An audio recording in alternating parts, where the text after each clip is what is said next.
जिज्ञासु मित्रों, बहुत बहुत अभिनंदन है आप सभी का दिव्य सृजन में। प्रत्येक दिवस की भांति आज फिर हम यहाँ पर यह लाइव चर्चा का कार्यक्रम शुरू कर रहे हैं। और आज जो लाइव चर्चा का विषय है, मन ही आत्मा का शत्रु है। मन ही आत्मा का शत्रु है। जी हाँ, मन आत्मा का शत्रु कैसे है? पहले तो हमें यह समझना है कि मन आत्मा का शत्रु कैसे है, किस प्रकार से है, किस तरह से मन को आत्मा का शत्रु कहा गया है। वैसे तो बहुत सारी वानियां हैं, संत कबीरदास जी की वाणी है, रविदास मीराबाई की वानियों में मिलता है।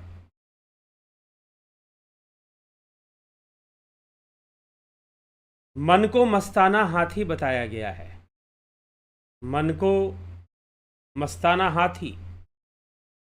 कबीर मन ही गयंद है, अंकुश दय दय राखू, विष की बेली परिहारो, अमृत का फल चाखो। हाथी है, इसे अंकुश देकर नियंत्रण करना चाहिए। मन के मते न चालिए, मन के मते अनेक, जो मन पर असवार है सो साधु कोई एक। तो मन की बहुत महिमा है। मन क्या चीज है? मन कौन सी वस्तु है? और यह आत्मा का शत्रु भी क्यों है? अरे सत्य पूछो तो आत्मा के लिए तो यह कहा गया है कि आत्मा का ना कोई शत्रु है, आत्मा का ना कोई मित्र है। आत्मा का ना कोई शत्रु है और आत्मा का ना कोई मित्र है। लेकिन मन जब आत्मज्ञान की ओर आगे नहीं बढ़ने देता या कैवल्य मोक्ष की ओर आगे नहीं बढ़ने देता तो शत्रु है।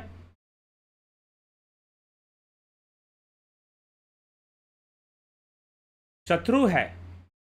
मनुआ तो पंछी भया, कबीर साहब कहते हैं, मनुआ तो पंछी भया, उड़ी के चला आकाश, ऊपर ही ते गिरी पड़ा, मन माया के पास। मन तो पक्षी है, आकाश में उड़ता है। कौन से आकाश में उड़ता है? भावना रूपी आकाश में। मन कौन से आकाश में उड़ता है? भावना रूपी आकाश में उड़ता है। ठीक। मन तो पक्षी होकर भावना रूपी आकाश में उड़ चला और ऊपर पहुंच जाने पर यह मन पुनः नीचे आकर माया के निकट गिर पड़ेगा, माया में ही गिरेगा। मन पंछी तब लग उड़े, विषय वासना माही। मन कहां उड़ेगा? विषय वासनाओं में, भावनाओं में, इमोशंस में, भावनाओं में उड़ेगा। कभी तामसी भावनाओं में, कभी राजसी भावनाओं में, कभी सात्विक भावनाओं में। मन पंछी तब लग उड़े, विषय वासना माही, ज्ञान बाज के झपट में तब लगी आवे नाही। यह मन रूपी पक्षी विषय वासनाओं में तभी तक उड़ता है जब तक ज्ञान रूपी बाज के चंगुल में नहीं पड़ जाता, अर्थात जब तक ज्ञान की प्राप्ति ना हो जाए। तो ज्ञान को बाज से तुलना की गई है। ज्ञान को बाज से तुलना की गई है। तो यह मन रूपी पक्षी वासनाओं में तभी तक उड़ेगा जब तक ज्ञान रूपी बाज इस पे झपट्टा ना मारे, उसके चंगुल में नहीं आ जाए। क्योंकि ज्ञान प्राप्त होने पर मन का उड़ना अब धीरे धीरे शांत हो जाएगा। इसीलिए मन के बारे में बहुत कुछ बताया गया, बहुत कुछ कहा गया। हमारा संपूर्ण जीवन इस मन के अनुसार चलता है। मन बहुत कुछ कर सकता है। मन है क्या? और मन क्यों आत्मा का शत्रु बन जाता है? किन परिस्थितियों में आत्मा का शत्रु बन जाता है? वैसे आत्मा के लिए कोई शत्रु नहीं, कोई मित्र नहीं, क्योंकि आत्मा कभी किसी वस्तु से, विषय से, व्यक्ति से अटैच होता नहीं, किसी भाव में लिप्त होता नहीं। तो फिर वह आत्मा उसके लिए ना कोई शत्रु, ना कोई मित्र। वह तीन गुणों से ऊपर, मित्रता और शत्रुता तो वहां संभव है ना जहां त्रिगुणी माया का प्रसार होगा, जहां प्रपंच होगा, वहां कोई मित्र बनेगा, वहां कोई शत्रु बनेगा। लेकिन जो तीन गुणों से परे है, बियॉन्ड गुनास, तीन गुणों से जो परे है, वह क्या है? तीन गुणों से परे आत्मा है। तो आत्मा के लिए कोई मित्र नहीं होता, आत्मा के लिए कोई शत्रु भी नहीं होता। लेकिन फिर भी मन को आत्मा का शत्रु कहा गया। क्यों कहा गया?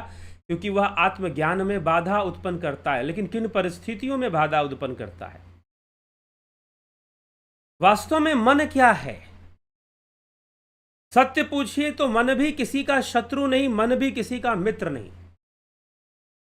तो क्या मन ही आत्मा है? नहीं, ऐसा बिल्कुल नहीं। बस मन हमारा, हम है मन। मन निश्चय करता है कि हम कौन सा कार्य करेंगे। मन निश्चय करता है हमारे विचारों को, मन निश्चय करता है हमारे आचरण को, मन निश्चय करता है हमारे चरित्र को, मन निश्चय करता है हमारे व्यक्तित्व को। क्योंकि मन क्या है? मन विचारों का प्रवाह है।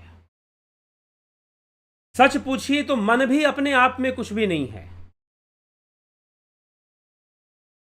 जैसे कि कंप्यूटर अपने आप में कुछ भी नहीं है। कंप्यूटर तो एक असेंबल्ड सिस्टम है, कई चीजों को असेंबल किया गया। Monitor, keyboard, central processing unit CPU, motherboard, hard disk, ROM, RAM, ये सब सारी चीजों को असेंबल किया गया, एक कंप्यूटर बन गया। तो वैसे ही मन भी कुछ ऐसी वस्तु नहीं है कि जो अपने आप में कोई अस्तित्व रख रही हो। मन निर्भर करता है कि विचारों का प्रवाह कैसा है, संस्कारों का प्रवाह कैसा है, वह मन का निश्चय करता है। मन वैसा ही हो जाएगा, और जैसा विचारों का प्रवाह होगा, जैसा संस्कारों का प्रवाह होगा, मन उसी दिशा में चल पड़ेगा। मन उसी दिशा में चल पड़ेगा। जैसा थॉट प्रोसेस होगा, जैसे विचार आपके ऊपर हावी होंगे, जैसा मोह हावी होगा, जैसे एक्चुअल में, अब इसको एक बात और समझिए कि विचार और थॉट्स एंड इमोशंस, अंग्रेजी भाषा में उतने शब्द नहीं शायद इसके लिए, विचार और भावनाएं। विचार और भावनाएं, आपकी भावनाएं कैसी हैं? तो वास्तव में विचार तो बस भावनाओं को अभिव्यक्त करने का एक साधन है, जिसे हम विचार कहते हैं, जिसे हम थॉट कहते हैं।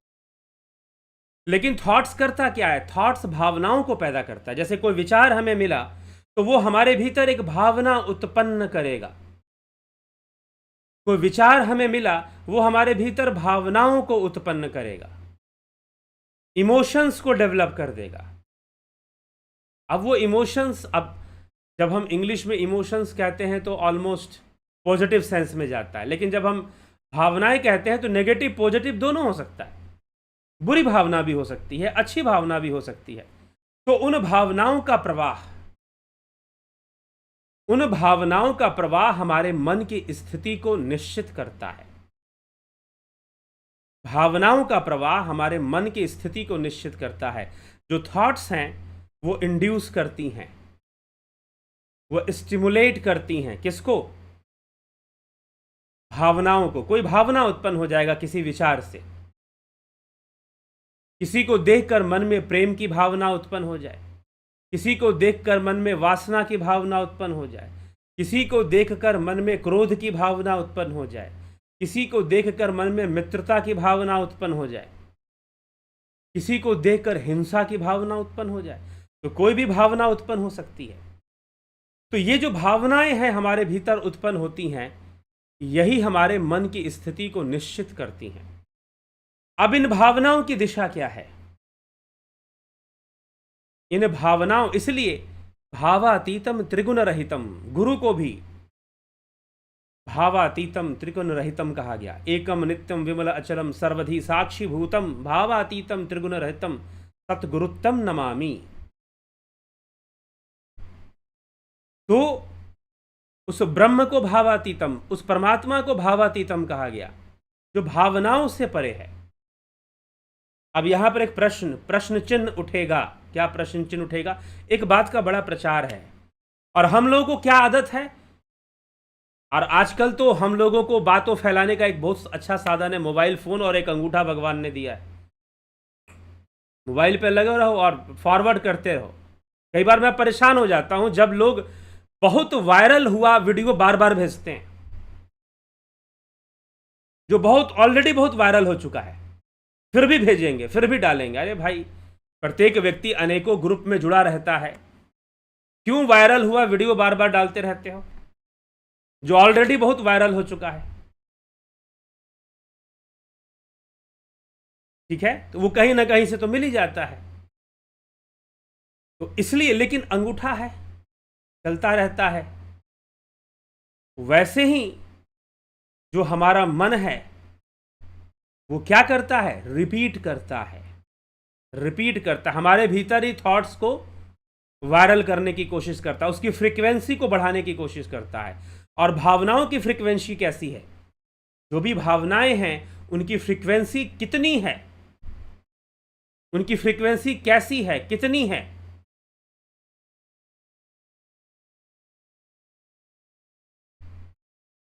तो वो जो फ्रीक्वेंसी है भावनाओं की, वो हमारे मन की स्थिति को निश्चित करती है। और जब भावनाओं की फ्रीक्वेंसी हमारे कंट्रोल के बाहर होती है तो फिर तो वही होता है जो भावनाएं चाहती हैं।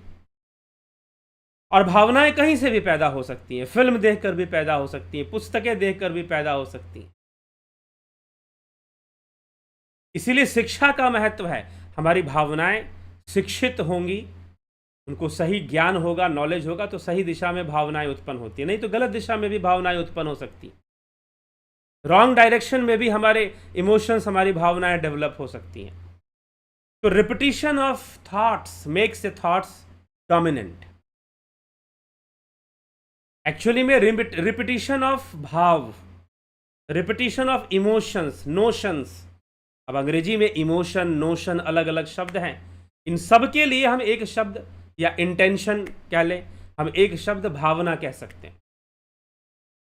तो रिपीटिशन ऑफ भावना, एक ही भाव के जो बार बार रिपीटिशंस होंगी, बार बार रिपीट होंगे, तो वो हम पर हावी तो हो ही जाएंगे। और हम पर हावी हो जाएंगे तो फिर क्या? मन के मते न चालिए, मन के मते अनेक, या मन के मते न चालिए, मन पक्का यमदूत, ऐसा भी कहा गया।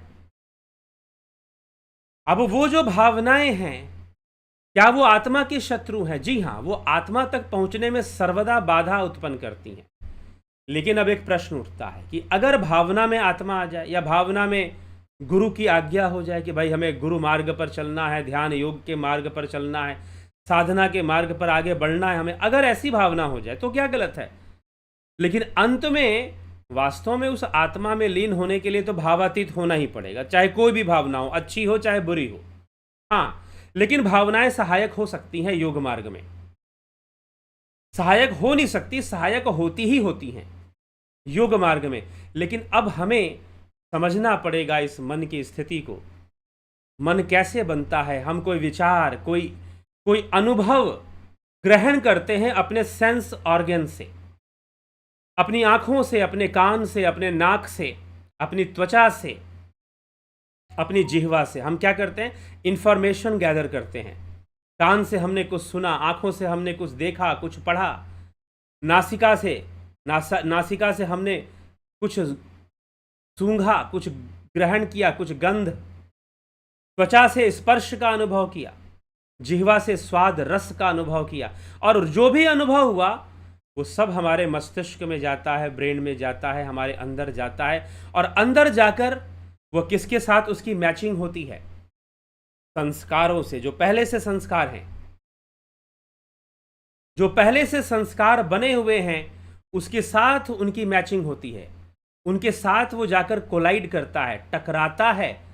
और अगर मैच कर गया, आइडिया मैच कर गया, मान लीजिए कि आपने बाहर से कोई आइडिया लिया और अंदर के आइडिया से अगर मैच कर गया, आपकी बुद्धि से, आपकी नॉलेज से और आपके संस्कार से, इन तीनों से अगर उसकी मैचिंग हो गई तो वो एक्सेप्टेबल होता है।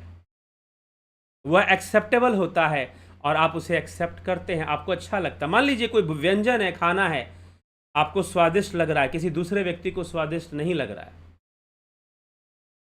हो सकता है कि वो व्यंजन आप पहली बार खा रहे हो, या फिर आपको नहीं आइडिया हो कि इसका स्वाद कैसा है, ना पता हो आपको, या तीखा हो, ना स्वादिष्ट हो, लेकिन किसी दूसरे को स्वादिष्ट लग रहा है तो वो खा रहा है, क्योंकि उसको वैसे स्वाद की आदत है।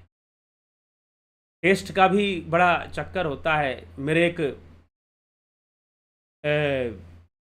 बहुत ही अच्छे मित्र थे, बहुत मित्र थे, हैं भी, close, very close, belong to Tamil Nadu.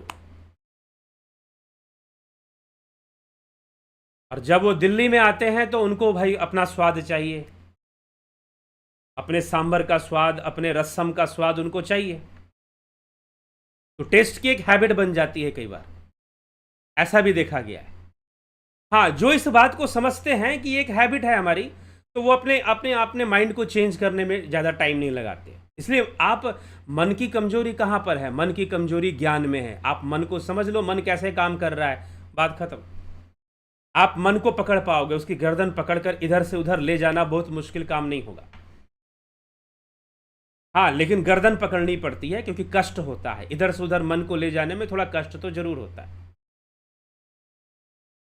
तो अपना स्वाद नहीं मिल रहा, अपनी बात, अपना माहौल नहीं मिल रहा है। कुछ लोग बड़े ही उस टाइप के होते हैं, हमेशा एक सिक्योर जोन में रहना चाहते हैं, लाइफ में नो रिस्क लेवल पर जीवन जीना चाहते हैं, और तो हमेशा कोई रिस्क नहीं, हमेशा उनके अंदर ट्रस्ट इश्यू बड़ा उनके अंदर भरा होता है। तो रिस्क भी नहीं लेते, फिर ऐसे लोग क्यों रिस्क लेंगे लाइफ में? लेकिन नॉलेज कहाँ से आएगा? तो सबसे पहले ये मन ही करता है। मन हमें कमजोर बनाता है, मन हमें कई बार बांधता है कि ये आदत, ये हैबिट, इससे बंध जाओ, उससे बंध जाओ। मन बांधता है, और बचपन से जो हमें मिलता रहता है, जैसा माहौल मिलता है, जैसा विचार मिलते हैं, जैसे संस्कार मिलते हैं, वैसे हम बनते रहते हैं, बनते रहते हैं, बनते रहते हैं। अब इसमें भी दो विचारधारा है, रैशनलिस्ट और एम्पेरिसिस्ट। पाश्चात्य में दो विचारधारा है। रैशनलिस्ट मानते हैं कि हमारे अंदर इनेट आइडियाज होती हैं, पहले से हमारे अंदर बहुत सारे नॉलेज होती है, बस उसे बाहर रिवील करना होता है एजुकेशन के द्वारा। लेकिन जो एम्पेरिसिस्ट फिलोसोफर्स हुए, उन्होंने कहा कि नहीं, हमारा जो माइंड है वो टैबुला रासा की तरह है, मतलब ब्लैंक पेज। हमारा जो माइंड है, जब हम जन्म लेते हैं तो ब्लैंक पेज की तरह होता है, उसमें कुछ भी नहीं होता, उसमें कुछ भी नहीं होता। वो धीरे धीरे परिस्थितियों और संस्कारों और एजुकेशन से उसमें चीज़ें आती हैं। लेकिन फिर भी यह बात भी सही नहीं है, क्योंकि बहुत सारी चीज़ें होती हैं जो प्राकृतिक रूप से मनुष्य सीख जाता है, उसे सिखाना नहीं पड़ता। इसका मतलब उसके अंदर नॉलेज पहले से होती है, संस्कार भी होते हैं। अगर हम भारतीय विचारधारा या भारतीय दर्शन को इस विषय में लें, तो भारतीय दर्शन रेशनलिस्ट टाइप के फिलोसोफर्स यहाँ ज़्यादा हुए हैं, जैसे स्वामी विवेकानंद, आदि गुरु शंकराचार्य। आप अगर पश्चिम के दार्शनिकों से इनको मैच करेंगे तो ज़्यादातर आइडियलिस्ट, रेशनलिस्ट, और कुछ जो है एग्जिस्टेंशियलिस्ट के कैटेगरी में चले जाएंगे। अस्तित्ववादी भी कुछ लोग हो गए, कुछ लोगों ने किसी आदर्श को नहीं माना, बिल्कुल नहीं माना, आइडियल फिलॉसफी को नहीं माना, और व्यवहारिकता में उतरने की कोशिश की कि बातें बिल्कुल व्यवहारिक होनी चाहिए, प्रैक्टिकल होनी चाहिए। तो कई थे इसमें, न्यायविद भी थे, जो न्याय शास्त्र के को जानने वाले, और कई ऋषि मुनि जो बहुत व्यवहारिक, और उन्होंने व्यवहारिकता में जो सांसारिक बातें थी उन पर भी बहुत ज्ञान दिया, उन पर भी बहुत ज्ञान दिया मनुष्य की सेवा के लिए, समाज के लिए। तो पहले से संस्कार होते हैं हमारे, पिछले जन्मों से, तभी जाकर जीव की सत्ता प्रमाणित होती है, पिछले जन्मों से। हाँ, ये अलग बात है कि जीव की मान्यता अद्वैत वेदांत में है। कुछ विचारधाराओं में, जैसे मीमांसा है, मीमांसा के अंदर जीव को ही आत्मा मान लिया जाता है, क्योंकि वहां पर अलग से आत्मा की व्याख्या नहीं होती। और मीमांसा शास्त्र सबसे व्यवहारिक है, क्योंकि कर्मों की सत्ता को सर्वोपरि मानता है, ईश्वर से भी ऊपर मानता है, देवताओं से भी ऊपर मानता है, कर्म सर्वोपरि है। अरे भाई, आपको कोई देवता भी आप पे कृपा करे, कोई गुरु भी कृपा करे, कोई जो है भगवान परमात्मा ईश्वर अवतारी पुरुष कोई भी कृपा करे आप कर, कर्म के सिद्धांत से ऊपर कोई कुछ नहीं कर सकता, चाहे कितनी पर्चियां पढ़वा लो। इसका मतलब यह मानना पड़ेगा कि ये सनातन धर्म के ग्रंथ जो हैं झूठे हैं, या इस पॉइंट पे हमें उतरना पड़ेगा। ठीक है, तो इस पॉइंट पे उतरने से हम अगर उतरते हैं तो फिर हम सनातन धर्म की क्या परिभाषा देंगे, नई परिभाषाएं बनाएंगे। आजकल कुछ लोग नए परिभाषाएं बनाने में लगे हुए हैं। आजकल कुछ मठाधीश लोग हैं, कुछ नए परिभाषाएं भी देने में लगे हुए हैं। लेकिन जैसे ही हम शास्त्रों पे फिर जाएंगे तो फिर लगेगा कि भाई ये तो बात अलग चल रही है, वहां पर यहां पर कुछ और समझाया जा रहा है, ये शास्त्र कुछ और समझाने में लगे हैं, वहां कहानी कुछ और चलाई जा रही है। तो पता चलेगा कि एक नया ही सनातन बनाने की कोशिश की जा रही है। षड्यंत्र है, राजनीति में सब संभव है। आप कहां उलझ जाओगे, कहां ठग लिए जाओगे, आपको पता भी ना चलेगा।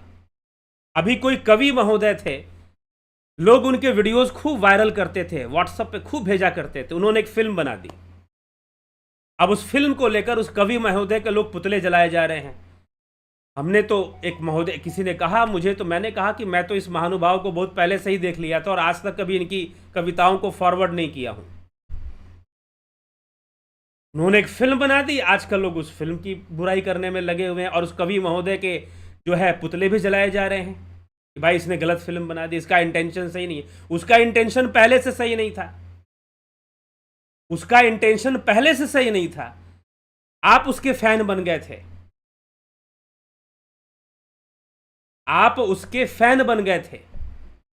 इसलिए बचिए, सावधान रहिए, बहुत सावधान रहिए। प्रसिद्धि के चक्कर में मत पड़िए कि जो व्यक्ति बहुत प्रसिद्ध हो गया है तो बिल्कुल सही भी होगा। धोखा खाएंगे धर्म के मामले में, अध्यात्म के मामले में, और अपना निजी नुकसान करेंगे।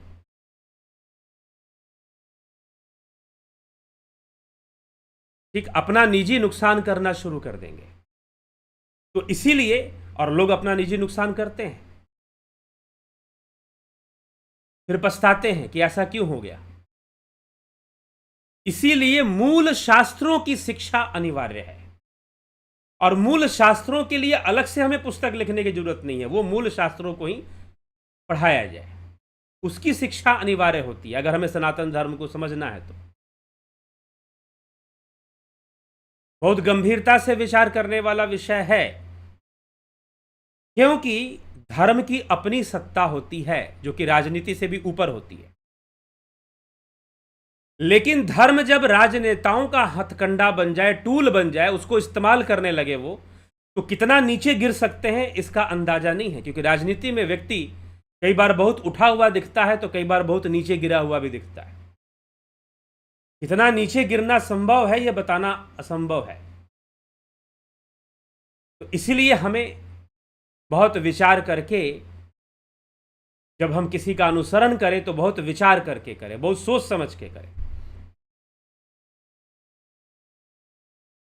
तो यह समझना जरूरी है। तो धर्म की शिक्षा मिलेगी, योग सूत्र की शिक्षा मिलेगी, शास्त्रों की शिक्षा मिलेगी। तो आप छोड़िए कि हमें दुनिया, सबसे पहले तो हमें जीवन समझ में आएगा कि हमारा जीवन क्या है। और जीवन क्या है, जो हम चर्चा कर रहे थे, जीवन किसके हाथ में है? मन के हाथ में है।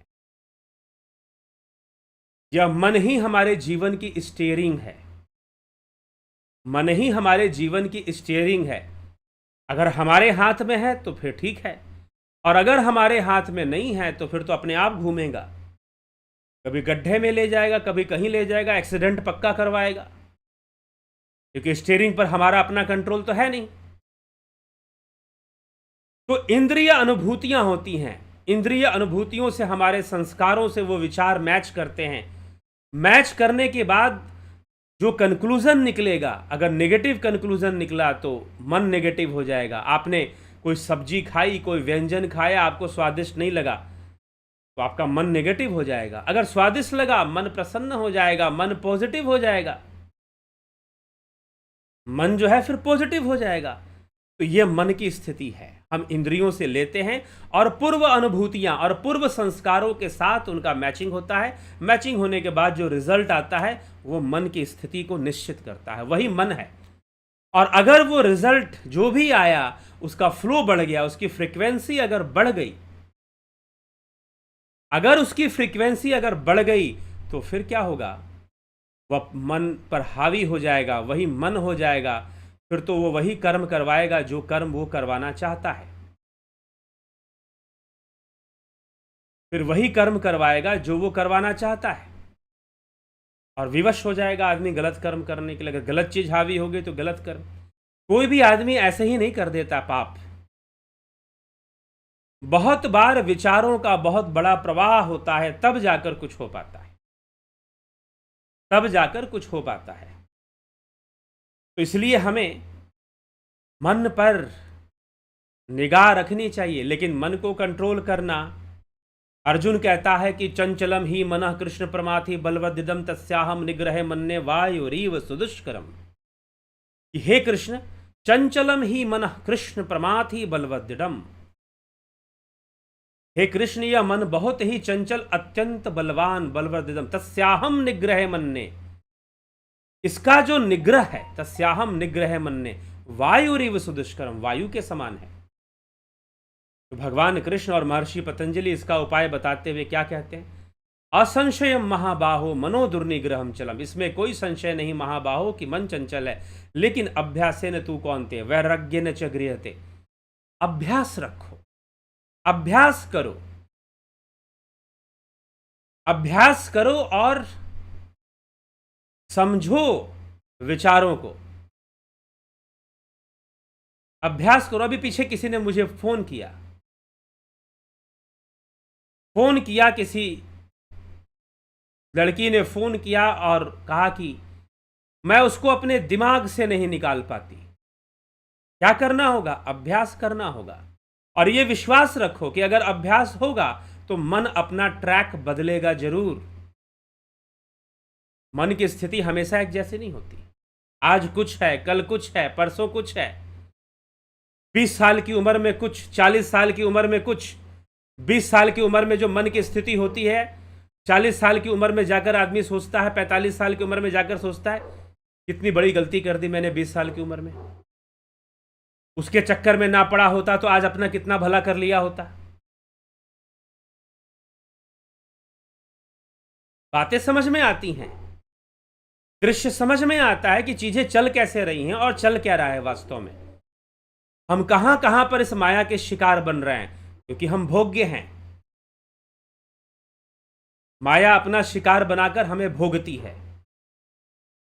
यह प्रकृति हमारा भोग करती है। भोगे न भुगता वयमेव भुगता।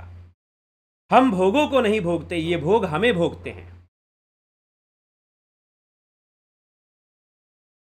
ये कहानी शुरू हो जाती है। तो मनुष्य, और देखिए कितना बड़ा माया का खेल है। सारी प्रकृति कैसे हैंडल करती है हर चीजों को। पीछे भी कुछ दिन पहले मैंने ये बात बोला था, वी ऑल आर स्लेव। हम सब गुलाम हैं प्रकृति के। हमें खाना चाहिए, हमें ये खाना पसंद है। ये जो आपकी चॉइसेस है ना, आप कहते हो कि हम अपनी चॉइसेस से अपने लाइफ को जिएंगे। भैया, आपकी चॉइसेस भी स्लेवरी है। आप स्वतंत्र नहीं है। आपकी जितने भी चॉइसेस है नेचर ने फिक्स किया है कि आपको यही अच्छा लगेगा। हाँ, कुछ एक्सेप्शंस हो सकते हैं उसमें कि कुछ लोगों की चॉइसेस नेचर ने बड़ा डिफरेंट वे में फिक्स कर दिया हो। कुछ एक्सेप्शंस, हालांकि उसमें भी नेचर ही काम कर रही है, प्रकृति ही काम कर रही है। लेकिन जो साधारण चॉइसेस हैं, जैसे कि खाना चाहिए, जैसे कि शादी करनी है, सुंदर लड़की चाहिए, लड़का चाहिए, ऐसा जीवन साथी मिल जाए। अरे, प्रकृति ने तुमको अपना गुलाम बना के रखा हुआ है और तुमको लगता है कि इट्स माई चॉइस। आजकल कई बॉलीवुड फिल्मों में ऐसी लाइफ स्टाइल दिखाई जाती है, ऐसा आइडियोलॉजी क्रिएट किया जाता है कि जहां पर ट्रू लव और जो है अपनी चॉइस से जिंदगी जिएंगे, इट्स माई लाइफ। थोड़ा साइंस पढ़ लिया करो, थोड़ी फिलॉसफी भी पढ़ लिया करो। सारी आइडियोलॉजी फिल्मों से ही मत ले लिया करो। लेकिन दुर्भाग्यपूर्ण है, आज जो हमारे जो यूथ है, जो टीनेजर्स हैं, लगभग 16 साल की उम्र से लेकर 25 साल तक, 22 साल तक के जो यूथ हैं, वो कहां से आइडियोलॉजी ड्रॉ करेंगे? फिल्मों से आइडियोलॉजी ड्रॉ कर लेंगे। बहुत सारे हैं ऐसे। वहां से रिलेशनशिप की आइडियोलॉजी ड्रॉ कर लेंगे। वहां से तुम्हारी जितनी भी चॉइसेस हैं, वो सब की सब नेचर ने फिक्स किया हुआ है। फिक्स किया हुआ है मतलब कि तुम भाई स्वादिष्ट भोजन के पीछे भागोगे। तुम जब युवा हो जाओगे, जब तुम्हारी उम्र 16, 17, 18, तो तुम भागोगे फिर विपरीत लिंग के पीछे, अपोजिट सेक्स के पीछे भागोगे, और तुम सोचते हो कि तुम्हारी चॉइस है। We all are slave, this is the truth. स्वतंत्र सिर्फ योगी होते हैं। भोगों को भी सिर्फ योगी ही भोग पाते हैं। राजा जनक जैसे योगी, श्री कृष्ण जैसे योगी, और भी कोई राजा महाराजा, राजा भर्तृहरि, राजा भोज, भोगों को भी योगी प्रवृत्ति के लोग जो हैं वही भोगों को भोग पाते हैं सही से। नहीं तो मनुष्य बस भोग्य है। प्रकृति उसे विवश कर रही है और उसके सामने वो विवश है, और फिर बोलता है it's my life, it's my choice. क्या चॉइस है भाई? तुम्हारा कोई चॉइस नहीं। There is no your choice. कोई आपकी चॉइस नहीं होती है। नेचर विवश करती है, मजबूर करती है आपको। प्रकृति आपको मजबूर करना शुरू कर देती है। और योग का उद्देश्य क्या है? प्रकृति के त्रिगुणी बंधन को तोड़ना, ट्रायंगल ऑफ नेचर। योगी का टारगेट है कि जो ट्रायंगल है इस नेचर का, उसको ब्रेक करना है, उसको तोड़ना है। ये ट्रायंगल बनाती है, 3 गुणों का ट्रायंगल, उसके बीच में सारी दुनिया, सब कुछ उसके बीच में हो रहा है। इन 3 गुणों से परे कुछ भी नहीं होता। इन 3 गुणों से परे सिर्फ मोक्ष होता है। इन 3 गुणों से परे सिर्फ कैवल्य होता है, दूसरा कुछ भी नहीं होता।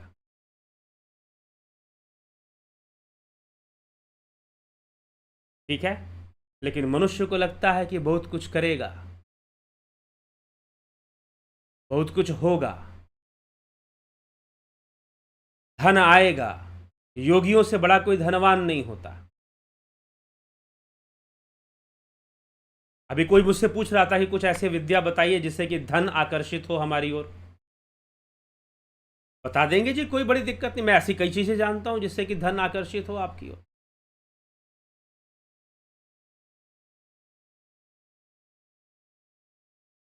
कभी वीडियो बना देंगे उस पर भी। पूछा है आपने तो बनाएंगे जरूर। लेकिन आपको जो भी आवश्यकताएं हैं, जो भी चीजें हैं आपकी, जो भी चॉइसेस हैं आपकी, वो सब की सब निश्चित करती है ये प्रकृति। और यदि हम चाहते हैं कि वास्तव में धनवान बने, तो सबसे पहले योगी बनिए। स्वामी विवेकानंद जी कहा करते थे, अगर कोई भूखा आदमी है, तड़प रहा है भूख से, तो उसे योग की बातें मत बतलाओ, उसे ज्ञान की बातें मत करो। उसे क्या दो? उसे रोटी दो। उसे रोटी की आवश्यकता पहले है। लेकिन जब उसका पेट भर जाए तो उसे योग जरूर सिखा देना, नहीं तो रोटी देना भी बेकार चला जाएगा। स्वामी विवेकानंद ने कहा कि उसे योग जरूर सिखा देना, नहीं तो रोटी देना बेकार जाएगा, क्योंकि वो फिर से रोएगा रोटी के लिए, भूख के लिए फिर से तड़पेगा। और जिस दिन वो योगी बन गया, इस तड़पने वाले लेवल से वो अपने आप को ऊपर उठा लेगा, इवॉल्व कर जाएगा। इवोल्यूशन ऑफ कॉन्शियसनेस, उसकी चेतना विकसित हो जाएगी। फिर जो चेतना विकसित होगी ना, क्या रोटी की जरूरत तब नहीं पड़ेगी? तब भी पड़ेगी, लेकिन वो रोएगा नहीं, परेशान नहीं होगा, वो हमेशा भीख नहीं मांगेगा। क्योंकि भीख मांगना भी कई बार आदत में आती है। कई लोगों को आप कितना भी दे दो, अगर उनको भीख मांगना है तो मांगेंगे। उनको पता है कि भाई इसी तरीके से पैसा आता है मेरे पास, इसी तरीके से धन आता है मेरे पास। तो कई अमीर भिखारी भी होते हैं, कई भिखारी ऐसे होते हैं जो अमीर होते हैं। तो आदत पड़ जाती है, हैबिट्स डेवलप हो जाती है, संस्कार बन जाते हैं, और उस संस्कार में हम उलझे रहते हैं, उलझे रहते हैं, और उस उलझन के कारण ही हमारी समस्याएं बनी रहती हैं, हमारी कामनाएं बनी रहती हैं, और पुनरपि जननम पुनरपि मरणम का जो बंधन है वो लगा रहता है। ना सही से आदमी सुख भोगता है, ना सही से आदमी दुख तो भोगेगा ही भोगेगा। तो किस माया जाल में, किस उसमें फंसा हुआ है वो, किस तरह से, सोच क्या है, थॉट प्रोसेस क्या चल रही है आपकी, वो इस बात पर भी निर्भर करता है कि आपकी चेतना का स्तर क्या है। जब चेतना का स्तर विकसित होगा तो ज्ञान विकसित होगा, क्योंकि चेतना ही ज्ञान में इन्वॉल्व है। ज्ञान को ग्रहण करने में चेतना ही हमारी सहायता करती है। ठीक, तो जब चेतना विकसित हो जाएगी, जब आपकी कॉन्शियसनेस डेवलप हो जाएगी, इवॉल्व हो जाएगी, तो बातें बदल जाएंगी, जीवन बदल जाएगा। आप एक अलग प्लेन पर जीवन जीना शुरू करोगे। भले ही आप साधारण जीवन जी रहे हो, फिर भी एक अलग प्लेन पर होगा, हर चीज अलग हो जाएगी। फिर बाहर से देखने में वो साधारण दिख रहा हो, बाहर से देखने में सामान्य नजर आ रहा हो, लेकिन वो अलग ही चीज होगी, फिर भी अलग ही सोच होगी। बाहर के लोगों को लगेगा कि साधारण है। कुछ समय बिताने पर पता चलता है कि सत्पुरुषों की का व्यवहार कैसा होता है, उनका उद्देश्य कैसा होता है। हर कार्य के पीछे उनका एक अलग उद्देश्य होता है।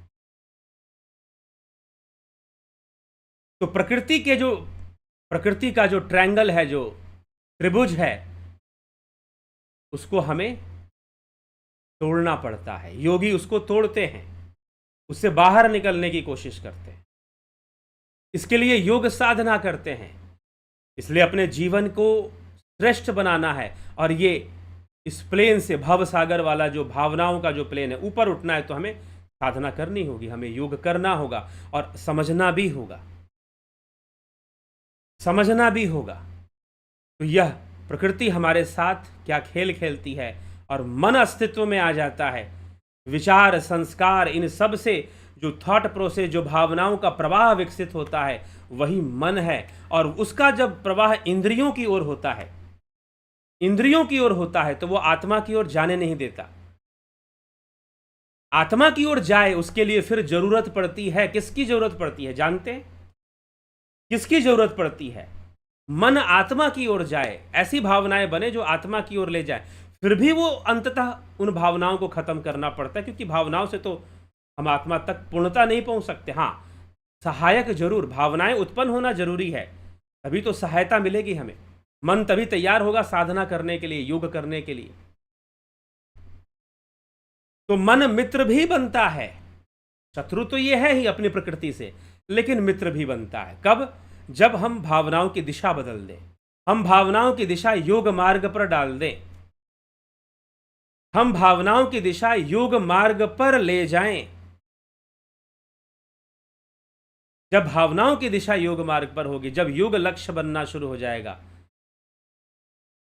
प्रदर्शन नहीं। मुझे दुख होता है कि बहुत सारे लोग ऐसे हैं जो योग सीख रहे हैं ताकि सोसाइटी में एक अच्छी इमेज बने। हम भी योगा के बारे में कुछ जानते हैं भाई, हमने भी योगा टीचर का सर्टिफिकेट लिया है, और हम भी योग के बारे में कुछ जानते हैं, कुछ अच्छी इमेज बन जाए हमारी।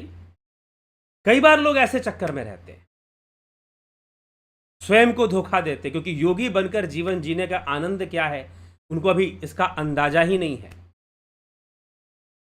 तो योग के माध्यम से जब वो अपने आप को डेवलप, अपने आप को विकसित करते हैं, अपनी कॉन्शियसनेस को डेवलप कर लेते हैं, विकसित कर लेते हैं, इवॉल्व कर लेते हैं, उनका इवोल्यूशन हो जाता है, तो फिर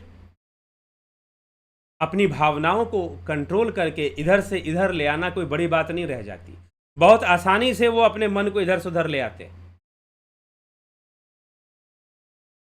बहुत आसानी से अपने मन को इधर से उधर लाना उनके लिए सरल हो जाता है, और वो कर देते हैं ऐसा। लेकिन जब वैसा नहीं होता, हमारी चेतना विकसित नहीं है, साधना से हमने अपनी चेतना को, तो वो शक्ति हमारे अंदर नहीं होगी कि हम मन को इधर से उधर करें। और जब उस अवस्था में जब हम मन से लड़ाई करेंगे तो क्या होगा? वह लड़ाई बहुत भयानक हो जाती है। मन और हावी होने का कोशिश करता है। मन को परिवर्तित करना है, आदतों को बदलना है, मन में आने वाले विचारों को बदलना है। जबरदस्ती नहीं बदलेगा। आप चाहते हो कि क्षण भर में बदल जाए, नहीं बदलेगा। क्षण भर में बदल सकता है। किसके लिए? योगियों के लिए। एकमात्र योगी ही क्षण भर में अपने मन को बदल सकते हैं, सब नहीं बदल सकते। धारण मनुष्य मन को अपने क्षण भर में नहीं परिवर्तित कर सकता।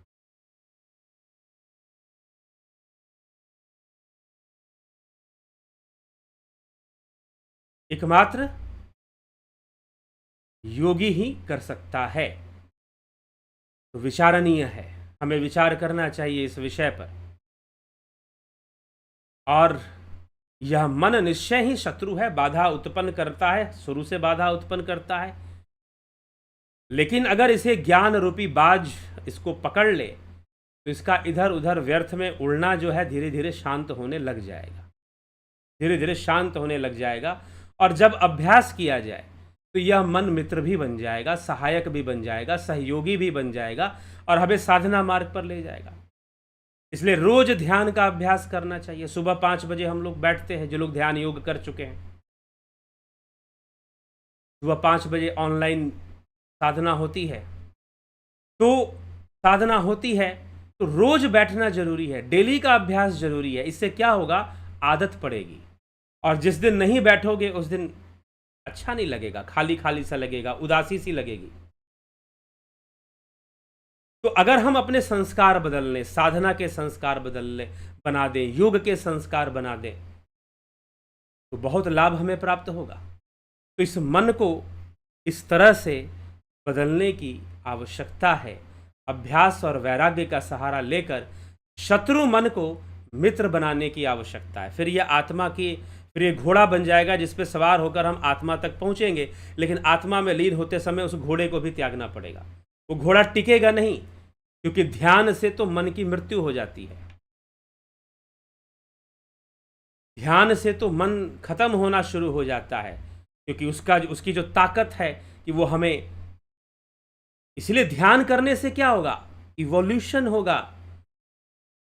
ध्यान करने से आपकी चेतना विकसित हो जाएगी और मन कमजोर पड़ जाएगा। आपके सामने आपका मन कमजोर पड़ जाएगा। ध्यान करने से आपकी चेतना विकसित हो जाएगी और आपका मन कमजोर पड़ जाएगा। अभी भी एक दिन है, 23 तारीख तक मैंने बोला था, ध्यान योग का कोर्स आप ज्वाइन कर सकते हैं। बोलते बोलते मुझे याद आ गया, 23 तारीख तक, 23 जून, कल तक, आज 22 है, कल 23 है, तो 23 तारीख तक आप ध्यान योग का कोर्स ज्वाइन कर सकते हैं। ध्यान करता ही कम मन की, जब ध्यान होगा, ध्यान का अभ्यास होगा, तो अपने आप विचारों की जो फ्रीक्वेंसी है या जो भावनाओं की ताकत है कमजोर पड़नी शुरू हो जाती है और भावनाओं को बदलना सरल हो जाता है। तो चलिए, यह सब बातें हैं और हम इसको समझें और समझकर अपने जीवन का कल्याण करें, ध्यान योग के मार्ग पर चलें और ध्यान योग सीखकर, ध्यान योग से ज्ञान को प्राप्त कर कर उस ज्ञान के मार्ग पर चलें, आगे बढ़ें। चलिए, आपके टिप्पणी, आपके कमेंट्स भी देख लेते हैं।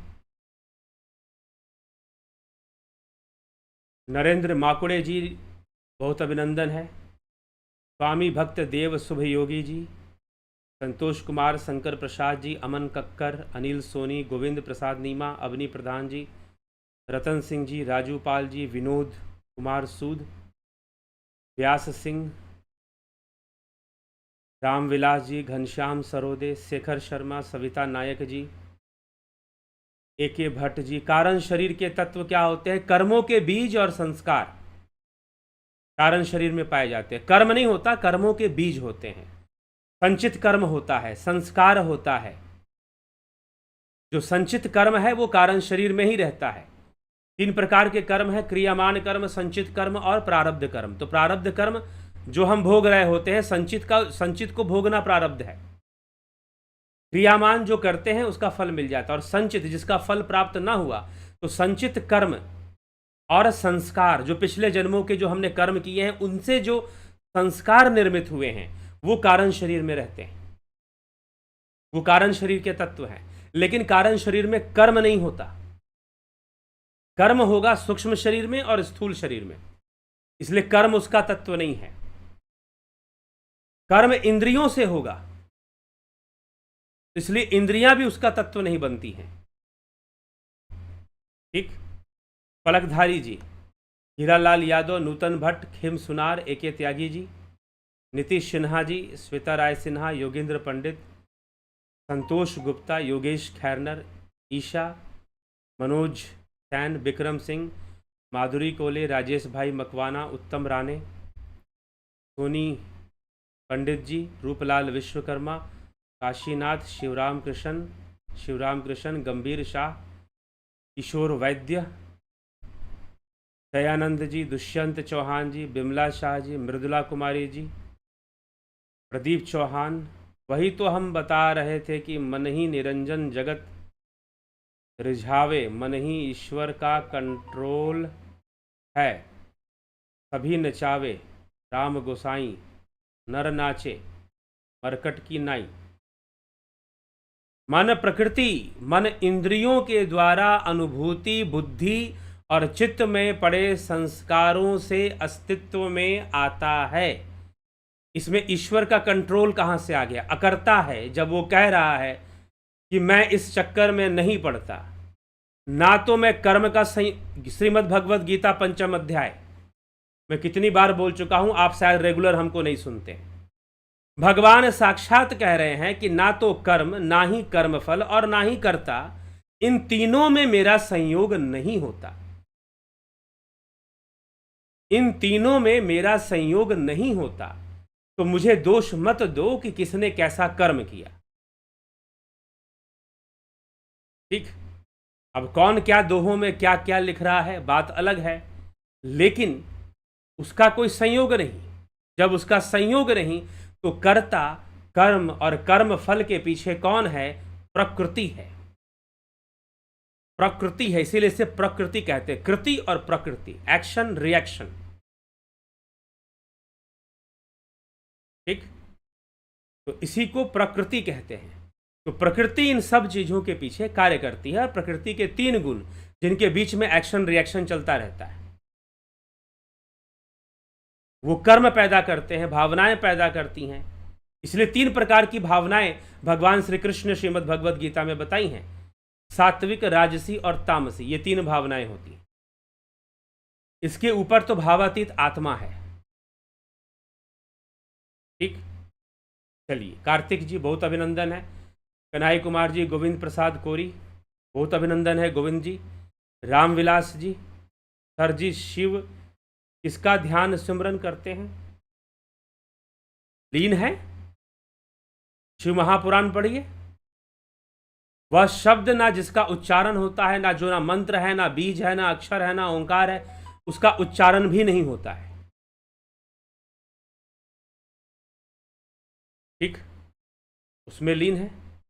महामंत्र जो जपत महेशु, काशी मुकुत हेतु उपदेशु। ठीक है। तो वह अजपा है, महागायत्री है, अजपा गायत्री है, जिसका जप जो है शिव कर रहे हैं।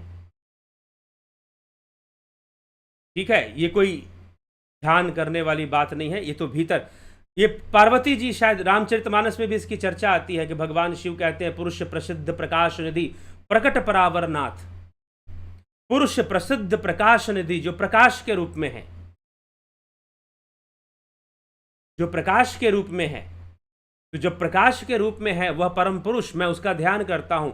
आज वही परम पुरुष, पुरुष प्रसिद्ध प्रकाश निधि प्रकट परावर नाथ, रघुकुल मणिमम स्वामी सोई कहे शिव नायहु नाथ।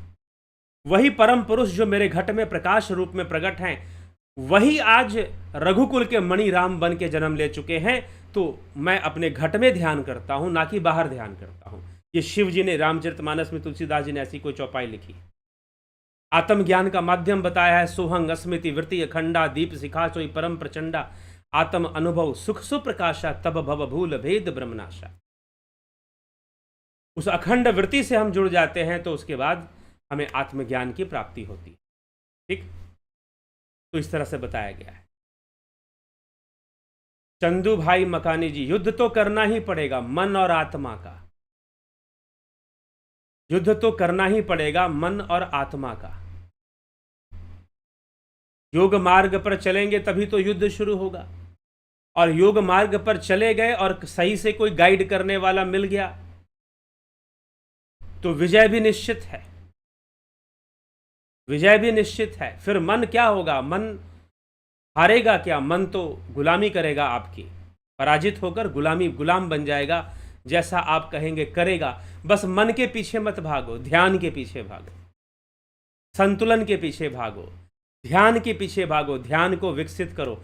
मन अपने आप कमजोर होगा, मन अपने आप कंट्रोल में आएगा। ध्यान योग सीखो, ध्यान योग करो। ये ऑनलाइन ध्यान योग का कोर्स चलता है, लाभान्वित हो। कल तक का समय है, 23 तारीख तक, कल शाम तक। अगर आपने ज्वाइन कर लिया तो ठीक, नहीं ज्वाइन किया तो अब अगले महीने कोशिश कीजिएगा। चलिए, तो हम अभी विचारों को विराम देंगे, कल फिर मिलेंगे 9 PM लाइव चर्चा में। बहुत बहुत आभार आप सभी का। ओम तत्सत।